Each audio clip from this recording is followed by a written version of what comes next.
We're going to be looking at Luke 10 tonight, chapter 10.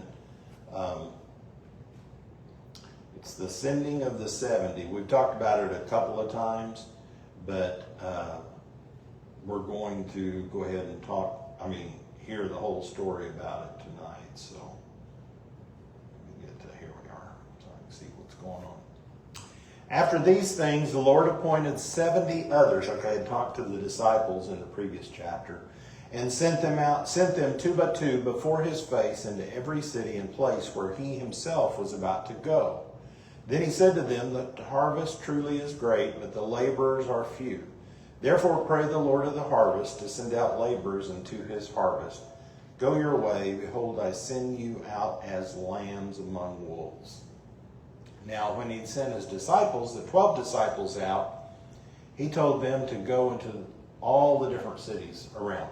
Here, he's just telling them to the places that he was getting ready to go to.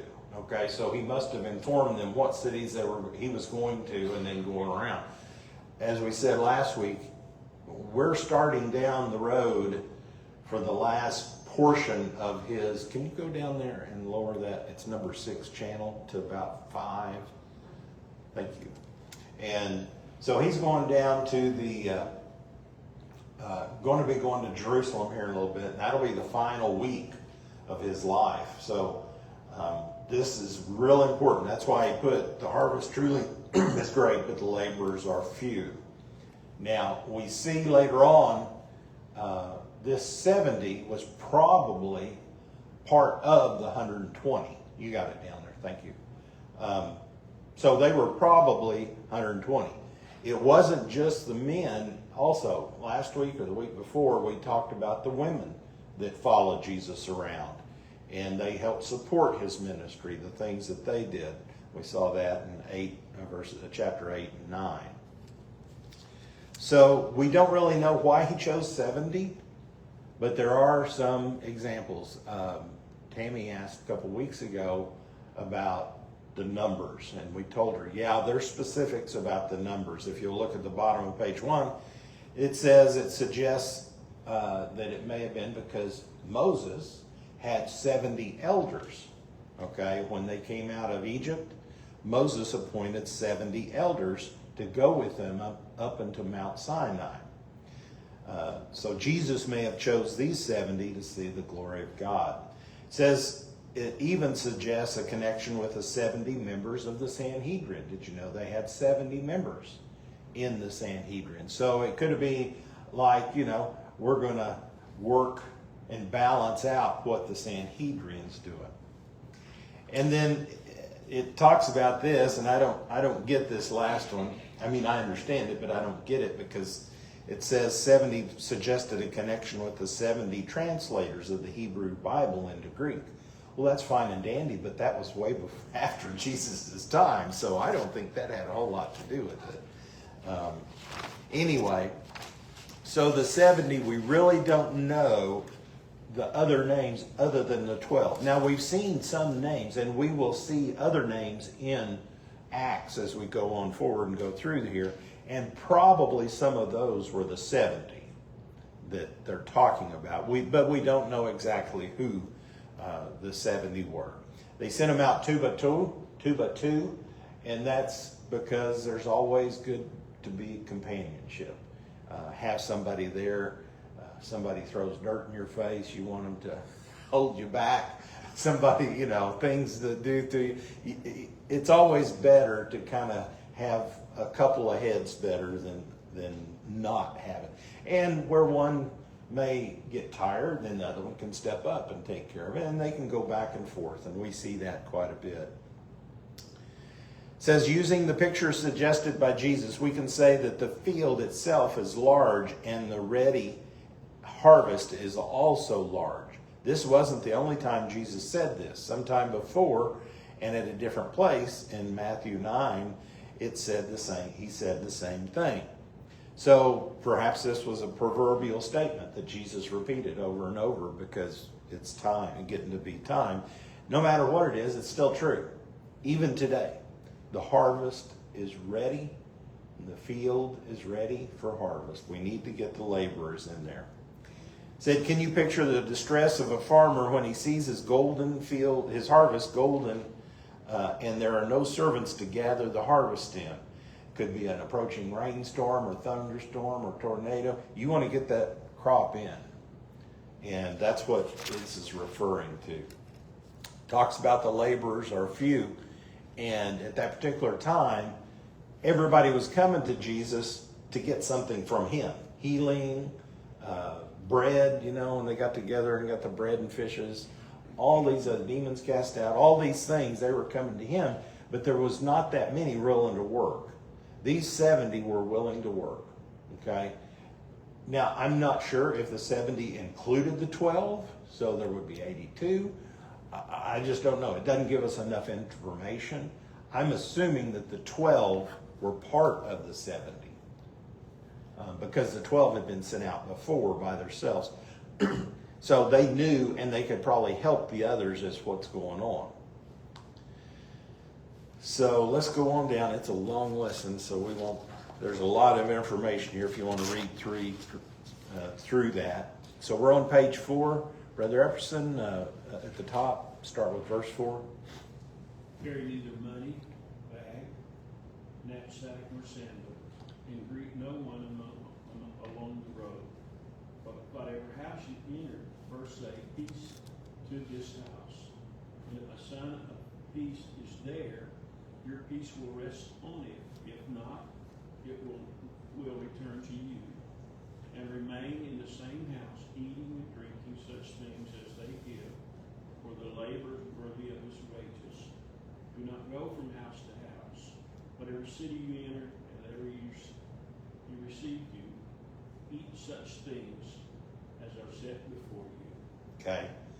Now we see that this is similar to what Jesus told the 12. Now there are some differences in there, and we're not going to go through a whole bunch of that, but he does, it's basically telling them, you're just going on a short journey. You're not going to be gone that long, so you don't need to all of extra bundled up. It goes in hand with the previous statement. The harvest is ready right now. You need to get out there right now and do this harvest. There'll be time for you to come back and to rest and get a change of clothes and do all this. And he tells them how to do it. Like last time, they go into a city, they try to find a place that's accommodating to them, and it says speak peace to them. If a son of peace is there and you can know it, then they will rest in there, and that's where they'll stay. Don't jump from house to house. Don't see who has the better, dinners. Who's the best, house in town and all that stuff. You go there, you find them, and you stay with them until you're finished. And then later on, they're going to come back. And there's one thing we talked about it a couple weeks ago, I think. Well, sort of. Such as receive you, eat such things as are set before you. Well, here in the States, that's okay, because we're pretty much staying in Oklahoma. We kind of know what to get. But if you go down to Louisiana or Mississippi or Texas or go over to another country, you may be eating something you're not quite sure what it is. But it says go ahead and eat it. When we were in Vietnam, before we went, we had to go through general warfare training. And one of the things that they taught us going there is that if you went to somebody's house over there in South Vietnam, and they asked you to eat and you would not eat with them, then they would be really morally offended. It would, cause trouble. So Yeah. then they told us that one of the main delicacies was raw fish heads and rice. So before I ever got over there, I said, I ain't going to nobody's house. That's right. I ain't going to go visit any of these houses. Yeah, eat what you get from your guys. Okay, on page 6, Iris, can you read that for us? Top of page 6. On page 6? Yeah. Oh, what about that little one? Where at? Luton 10. Oh, I missed that. Sorry. That's the cover. Yeah, go ahead and read. You want the little one, don't you? Okay, read the little one. And heal the sick there and say to them, the kingdom of God has come near to you. Okay. Now Luke, it may be a little different. We don't Luke doesn't record the healing, the demons, okay? In the previous one, he gave them power over demons. When they come back, and we'll read that here a little bit later on, we see that they healed the demons. The disciples are just ecstatic about, even the demons respond to us. But here he doesn't speak that, but it's implied because they come back. He's giving them his authority, okay? And then he has some more scriptures for them, more words of wisdom. Darling, you'll read the top of 6. That whatever city you enter, and they do not receive you, go out into the streets and say, the very dust of your city which clings to us, we wipe off against you. Nevertheless, know this, that the kingdom of God has come near you. But I say to you, that it will be more tolerable in the day of Sodom than for that city. Woe to you, Chosen. Woe to you, Bethsaida, for if the mighty works which were done in you had been done in Tyre and Sidon, they would have repented long ago, sitting in sackcloth and ashes. But it will be more tolerable for Tyre and Sidon at the judgment than for you. And you, Capernaum, who are exalted to the heaven, will be brought down to Hades. For he who hears you hears me. He who rejects you rejects me. And he who rejects me rejects him who sent me. Okay. So he's sending it out and telling them the message that he needs to preach. And even if they go into a city and they don't hear him, he still says, as you're going out of the city, you tell them the word. You still tell them what's coming up. And it's what it says, it's going to be more tolerable for them than the day of Sodom. These other cities, Chorazin, Bethsaida, Sidon, and Tyre, this is the area that Jesus taught in, okay? This was up around Galilee. We know Bethsaida, Capernaum, we know it's right on the edge of the Sea of Galilee. Those where Jesus was headquartered, Capernaum was, and he's saying those people have heard these things and they have, responded, but not very well. So we're going out and going to try to teach these others. But if nobody, accepts you, that's okay. Just shake the dust off your feet and go on to another town. Find another town that's willing to hear. We don't know how long this was, but I'm guessing he gave them some kind of time frame. Because a little later on, we see they start coming back and they meet him in a specific place and start reviewing what's happened.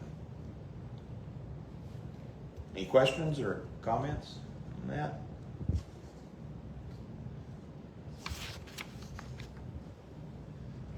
You want to read, Judy? It's on bottom of page 7. It's the next one, I think. Yeah. And the Sabbath return with joy, saying, Lord, even the demons are subject to us in your name.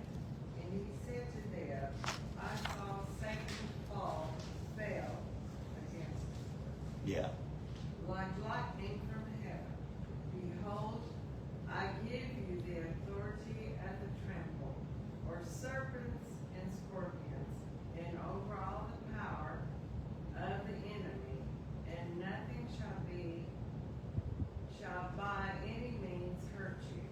Nevertheless, do not rejoice in this, that the spirits are subject to you, but rather rejoice because your names are written in heaven.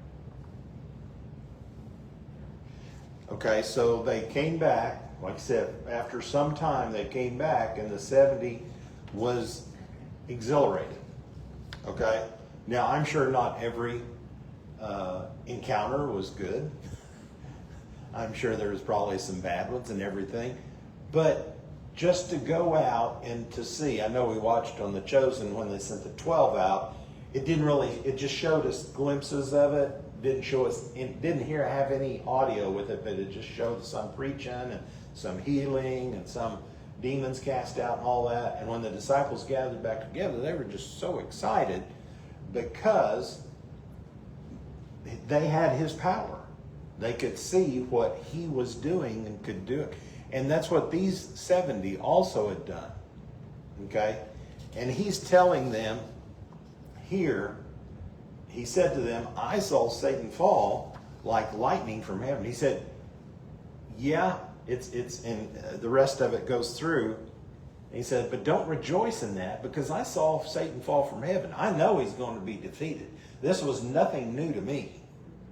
Now to you, yeah, it encourages you and gets you up, but he was so exalted. It does say Jesus marveled in one place. I think it may be the next verse that talks about it. But he was excited for them because they are starting to catch what needs to be done. Okay? And they go into, if you want to read about it, we're not going to go into it here, but it talks about it in this bottom part of 8 and top part of page 9 about him when he saw Satan fall from heaven. There are several ideas on when that was. They don't know if it was when he was cast out of heaven or if it was a premonition that as God, Jesus was as God, he knew Satan's going to be cast out. We just don't know from this, but he does relate that, okay, that's good, guys, you're doing great. This is, I'm glad it encouraged you, but don't rejoice over that. Rejoice over the people that are saved. The people when they get their names written in heaven. That's the goal. And sometimes we miss that because we see, we've seen that. And I know, I don't want to go back on any of them, but we've seen the healing services and all these things that happened all through, the growing up in the churches and the different places, the tent revivals. And that's great and grand and glorious. And I'm glad it happened. But the main thing is people get saved. Okay? Because there are people dying all over the world. And yes, they may... And people today, they're hurting, and they may have issues that they have, diseases, all these different things. But the most important thing, yes, maybe we can help them if the Lord inspires us to do something, but the main thing is share the gospel with them so they will have a chance to accept him. Okay, so we're going on to page 10. Connie, you want to read that and kind of the lower portion of page 10? In that hour, Jesus rejoiced in the Spirit and said, I thank you, Father, Lord of heaven and earth, that you have hidden these things from the wise and prudent and revealed them to babes. Even so, Father, for so it seemed good in your sight. All things have been delivered to me by my Father. And no one knows who the Son is except the Father, and who the Father is except the Son, and the one to whom the Son wills to reveal him. Now wait a minute. Didn't Peter say he was the Son of God? Okay. What's Jesus talking about here? He's saying the Father is the one that reveals it. The Father and the Son, they know each other. We know that. The Father knows the Son and the Son knows the Father. And all these, and the demons know all this too, okay? The devils and all the demons know this.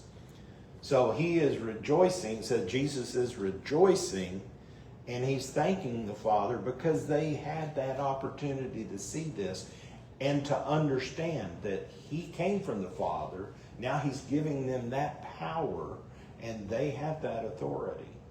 Okay? When Satan fell, that gave them the authority. Okay? If you want to go back and recognize it again or relive it again, Adam had the authority. He had the power. God put him on earth, as Brother Epperson said Sunday. He had the dominion, he had the power over the animals and all these things, and then he just threw it away, gave it to Satan. Because when he accepted what Eve had to give, Eve accepted the forbidden fruit, and Adam partook of it, that gave the dominion over to Satan. Then Satan, when he fell, okay, he's going to fall, Jesus himself is taking that dominion back. That's what he's doing right here, and will do when he goes to the cross. He's taking back that the only thing that Satan has power is death. He's trying to cause death to everybody here on earth before they can accept Christ. That's his only power. Okay, we may think he's all powerful and everything, but he's not. That's his own little, superpower, if you want to say it that way.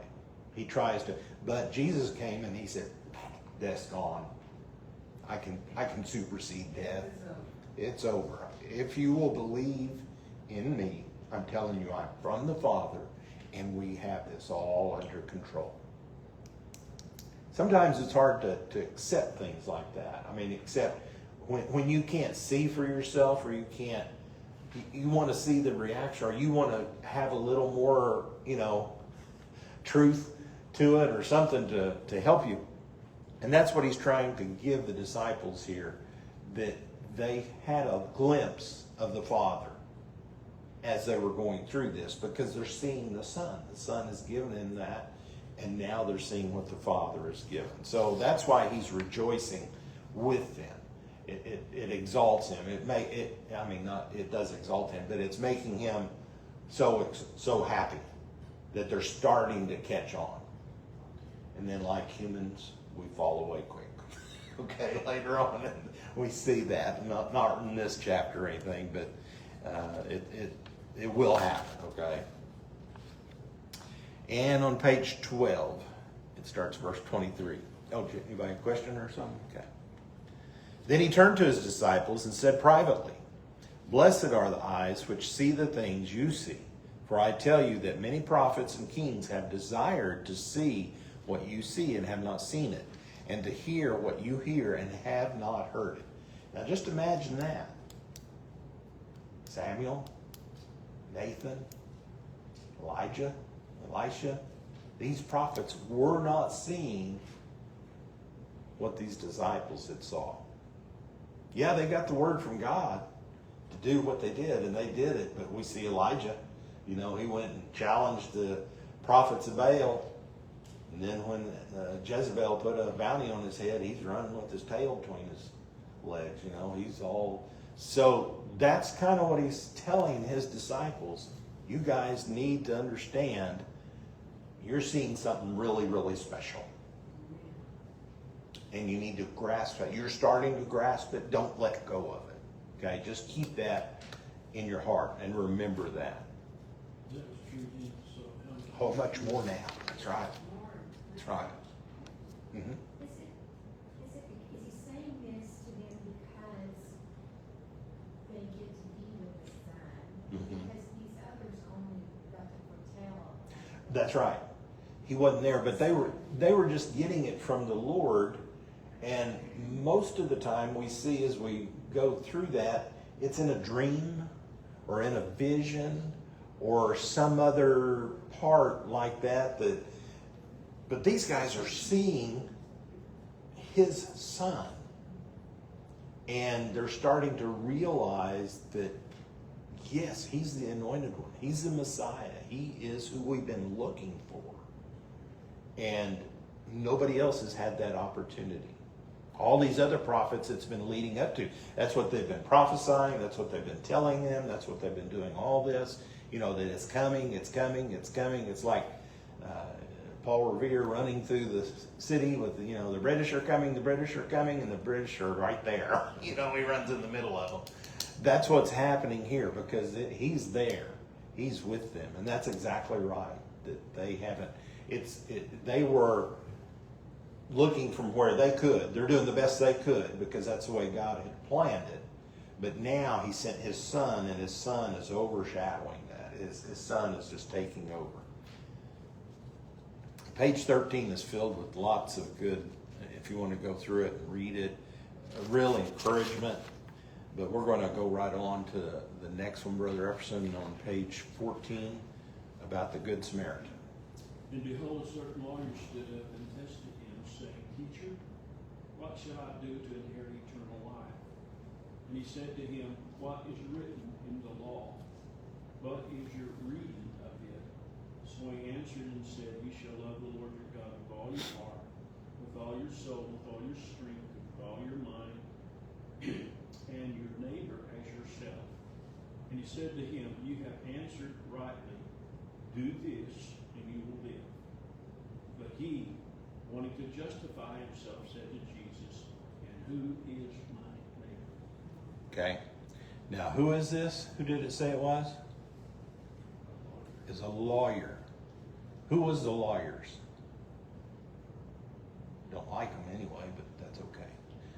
The lawyers was the one that knew the law. Okay, kind of redundant, but they were the scribes, if you want to call it that way. The scribes, that they were the ones that wrote the law, copied the law down, and all this. And that's what he's at. How can I inherit eternal life? Duh, don't you know? You know, what did God say? And that's what he's saying. What's in the law? He didn't answer him. In this particular case, he said, what's in your law? This lawyer is trying to catch him, okay, trying to get him, not so much to corral him, but to kind of make a mistake, okay? Put it in here to make a mistake. And he told him, he said, that's the first thing they say. Love the Lord your God with all your mind, heart, soul. You know, that's the Shema that they pray every day that they ask. And then the last part of it is, and your neighbor as yourself. Who was a neighbor to a Jew? Another Jew. Another Jew. And if you're not a lawyer Jew, you may be my neighbor, you may not. I don't associate with anybody besides my lawyer friends. Maybe the scribe, maybe the Pharisees. So that's what he's doing. Who is my neighbor? He's trying to ask him, who do I have to love? Because that's what Jesus told us in the other Gospels. He told him that there's only 2 commandments. Love the Lord thy God, like it says here, with all your heart, soul, and mind, and love your neighbor as yourself. So this is a crux. And he's asking them this question, who is your neighbor? So he doesn't answer him right away. Okay, he goes into this parable, and it may not have been, we don't know that this is a parable per se. It's a story, but this comes right out of the newspaper today. Okay, you could find anything in our stories just like this, almost, what it talks about. Down page of 15, Iris, start at 30. Then Jesus answered and said, a certain man went down from Jerusalem to Jericho and fell among thieves, who stripped him of his clothing, wounded him, and departed, leaving him half dead. Now, by chance, a certain priest came down that road, and when he saw him, he passed by on the other side. Likewise, a Levite, when he arrived at the place, came and looked, and passed by on the other side. But a certain Samaritan, as he journeyed, came where he was, and when he saw him, he had compassion. So he went to him and bandaged his wounds, pouring on oil and wine, and he set him on his own animal, brought him to an inn, and took care of him. On the next day, when he departed, he took out 2 denarii, gave them to the innkeeper, and said to him, take care of him, and whatever more you spend, when I come again, I will repay you. Okay. Now we've all heard the story of the Good Samaritan. But there are certain things that if you look a little closer, you get a little more intuition or insight into what was happening. He's going from Jerusalem. And if you, anywhere you go from Jerusalem to somewhere else, when we say we're going somewhere south, we're going south, we're going down. If you're going to Minnesota, you're going up. We kind of go use north as that way. Here, it's height. Jerusalem is up. The rest of Israel pretty much is down. So wherever you go. But Jericho, okay, is down. It's down to the southeast. And if you remember from, well, we haven't gone through that yet in Joshua, but when they start to take the promised land, they camped. Remember when we talked about that in Deuteronomy? They camped right across the valley from Jericho. There's a river there, and that's where they're going to enter in. So this is a place that they're going to come down. So this guy was coming down this road, and they said it was a particularly, at that particular time, what the historians say, it was a pretty bad road. And they said, you're pretty stupid if you go down that road by yourself. Usually you should travel in groups, because there's always, and I can tell you, it is interesting. When we came out of Jerusalem, we went through a tunnel, and they said on the one side it could be raining, and the tunnel's not that long, and you come out on the other side and it's clear as day. You're in the desert. I mean, as you come out of that from Jerusalem. So that's kind of what you're coming down into an area.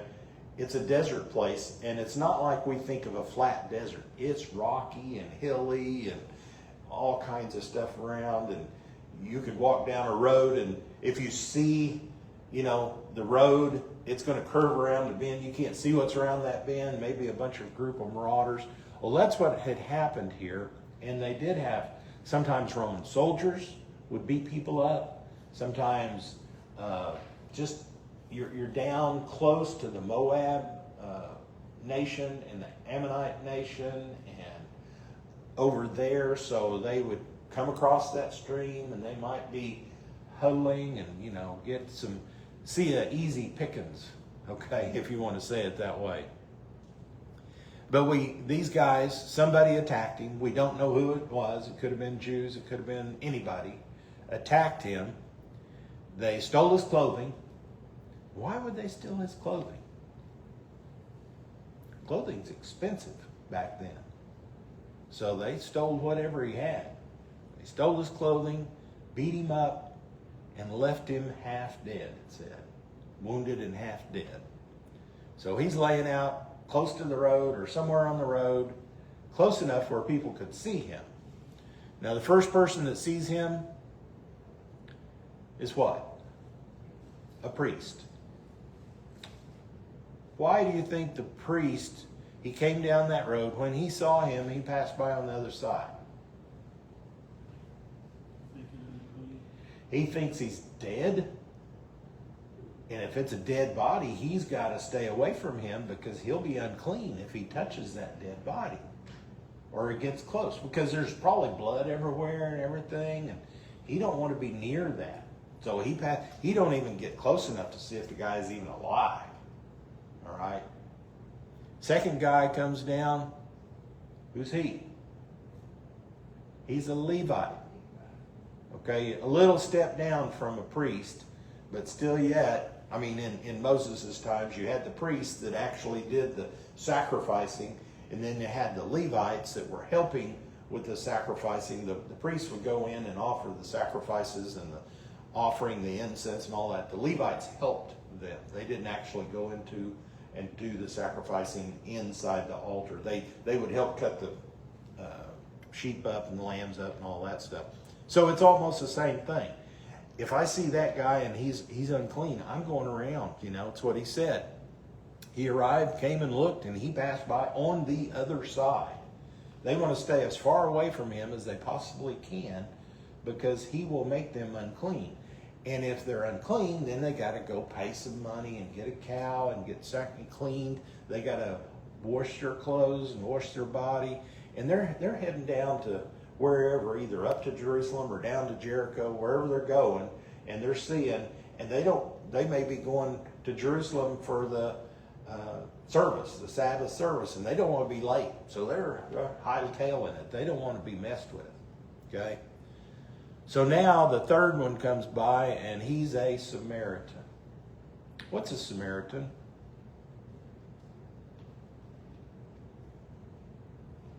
Samaritans are a group of people that are, in my reading, they are the ones that were left when Israel, okay, when they split up into two kingdoms, Judah and Israel, the 10 tribes of Israel, and then Judah and Benjamin down south. That Israel, they were carried away into Babylon first. And then several years later, finally Judah, at least Judah had some good priests. Israel never had any good priests. Okay, so they were into idolatry and everything. They got carried away first. They didn't carry everybody away. Okay, there were still some really poor Jews, really poor people there that were still part of that country. They intermarried as the time went on. They intermarried with the people, the Canaanites and all these people. So they were, quote, maybe half Jews, half something else. The Jews counted them as dogs. Okay, the picking list was the hierarchy, I want to say. You had the priests, you had the Levites, you had the Jew, and then you kind of got to, well, maybe, I don't think Samaritan was next. I think Gentile was probably next. And then a Samaritan after that. So they were almost the lowest of the low. Because they knew enough. Israel, the northern kingdom, they actually set up a tabernacle and everything just like Jerusalem had, but it was to false gods. They didn't do all that. So that's why they kind of, and when Jesus met the lady at the woman at the well, that's what he said. You Jews, you practice down in Jerusalem. We have our own tabernacle that we practice up here. And he told them, yeah, there's going to be a time when everybody's going to practice at one place. And so that's what he's trying to get across. This Samaritan is the lowest of the lowest of the lowest people. Why in the reason? You know, the Jews hate the Samaritans, and the Samaritans hate the Jews because they hate them. Okay, they hate them back for it. So why would a Samaritan stop and help somebody? It says he had compassion. No matter who he was, if he whatever it was, he was a Samaritan. That set it apart for the priest that was asking them, the lawyer. The lowest of the low was the one that's going to help them. And if that's who's the lowest of the low, that's your neighbor. Okay, that's what he's going to come about and tell him. Because he does all this stuff. He bandaged him up. He probably put some clothes on him because they traveled around, had a coat and everything. Probably covered him up, put him on his own horse or his own donkey or whatever he was traveling on, and he walked the rest of the way to an inn and dropped him off there and told him, hey, take care of this guy, feed him, do that. I've got some more business I'm going to be going on. He may have stayed the night with him and then took off. But he told him, here's two denarii. We've talked about this before. 1 denarii is a day's wage. So 2 denarii is 2 days' wage. And that will feed you for quite a while, probably a couple of weeks. 1 denarii, a day's wage, will feed you for several days. So he gave him enough to take care of him for maybe even a couple of weeks. We don't know exactly how much it was. And if anything else, I'll pay you back. So that's what he said. He was telling him. That's all these next 3 or 4 pages. So we jump to 18. And I forgot who read that. Was it me? Okay, so 36. Yeah, are you next? Okay. So which of these 3 do you think was neighbor to him who fell among the thieves? And he said, he who showed mercy on him. Then Jesus said to him, go and do likewise. Okay. So that's what he's saying. Who do you think his neighbor was? whoever that is, that's who you need to, you need to do that. Goes back that they're trying to catch him in, and he said, yeah, I know the law. I know all about the law. I know everything about it. But then he says, nope, you don't know nothing. He said, you know the law, but you don't know what it should be in your heart. That's what he's trying to tell them, that it's on, you still have other people, the neighbors, that are the people. And it goes through in this next one. Children sick and starving because of a drunken father, wives overworked and burdened because of lazy and cruel husbands, workers oppressed in wages and working conditions just to survive, those afflicted from accidents and diseases. We have a lot of people that are hurting today. Those are our neighbors. Does it take time? Yeah. Does it take money? Yeah. Takes compassion? Yeah. Do you get tired? Yeah. But that's what he told us to do. It didn't matter who the man was. Man, woman? Never did say who the man was. No, It just no. said a certain man. Certain man. Didn't say he was Jew, didn't say he was... Didn't say, yeah, Yeah. didn't call him out who No. he was. And the Samaritan is the one who gave him the compassion. On page 20, we're going to jump to Mary and Martha. Mary and Martha. Do you want to read that, Judy? 38. It's on page 20. Let's see.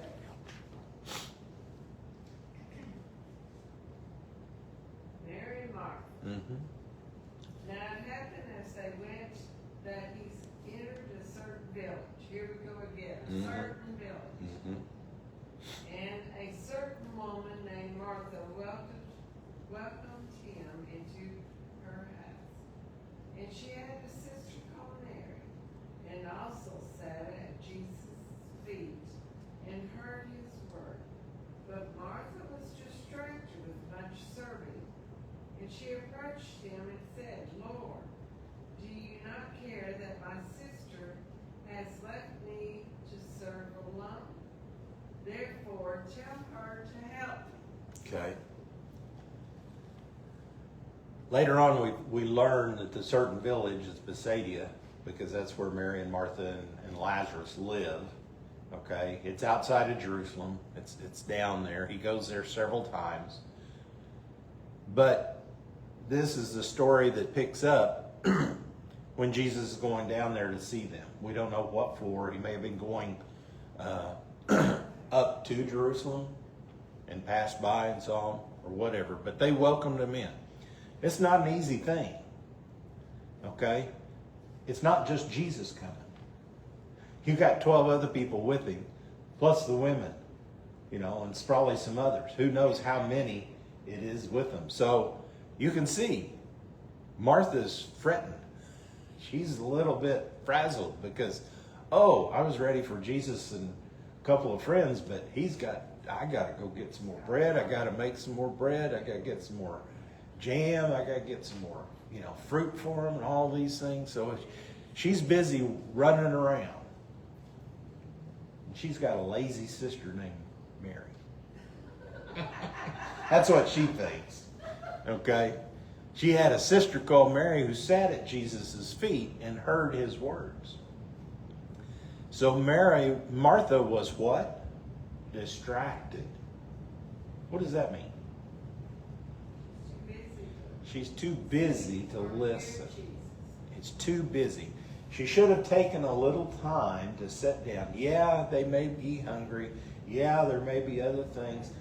I really enjoyed that in The Chosen when they showed that, because this scene that they had, Mary's getting, just sitting there enraptured with Jesus as it's hearing that. Martha's just, handing out the stuff, and the disciples are just sitting there eating it. You got some more, you got some more. And she's just running back and forth. And finally she, tells Jesus, tell her to get up off the chair and come help me. So, but Jesus reprimands her just a little bit, not a lot, But he said, she's doing good. She's got people there. She's got guests. She's taking care of the guests, okay? Which is a good hostess should do, host or hostess. Connie, on page 21. And Jesus answered and said to her, Martha, Martha, you are worried and troubled about many things, but one thing is needed, and Mary has chosen that good part, which will not be taken away from her. Okay. He doesn't tell her to stop and listen to me, but that's what he's telling her, basically. Saying, you were too wound up here. Just sit down here a minute and listen to what I say, what I'm talking about. Mary had the right attitude as far as when Jesus came there, she was the one. A little later on, when Lazarus dies, okay, Yeah. Martha was the one that runs out and meets Jesus and is like, you should have been here, what, blah, blah, blah. Runs back and tells Mary to try to get Mary. Okay, you was in good with Jesus. You need to go jump on him because he wasn't here, So, because either Mary was a little more tender or a little more, I don't know, something. Her attention was more focused on Jesus. And that's what Jesus wanted from Martha also. He repeated her name. Every time we see something repeated, like verily, verily, or whatever, that means pay attention to me. Okay? I'm listening. Dear old Keith Duval, you better straighten up. I knew that. I heard that from mom or dad. I better straighten up. You're getting talking to or something. You did something wrong or you didn't do something you're supposed to do, one or the other. So he's telling her, do that good part. With like Mary's doing, you go do that good part. You sit down here and listen for a little while. And I think that's it for this lesson. There's a whole lot of good thing. This top of page 22 I thought was good. Let's see what this one. Yeah. To sit at the feet of Jesus implies readiness to accept and obey what Jesus teaches. To sit at the feet of Jesus implies submission to Jesus. Rebellion is done with. To sit at the feet of Jesus implies faith in who Jesus is. And to sit at the feet of Jesus implies discipleship. To sit at the feet of Jesus implies love. All of those things. Mary was, in her mind, she was doing all this. Martha was just running around with the chicken with her head cut off, basically, because she wouldn't take time to listen to what was going on. And again, while I was watching it you could see that Jesus was teaching, and all those disciples that are sitting there eating, their cheese and everything, and handing the plates back, and as soon as they did that, I think one of them, Peter or Andrew or somebody, jumped up, was going to help her, do all this stuff, because it's like, oh yeah, you're not, hostess is doing everything. But Jesus has a different what? He said, we'll get to that. That's important, but it's not important right now. I'm here and I'm teaching you, and this is what you need to listen to. Any questions or comments? All right. Well, we'll say finished for tonight.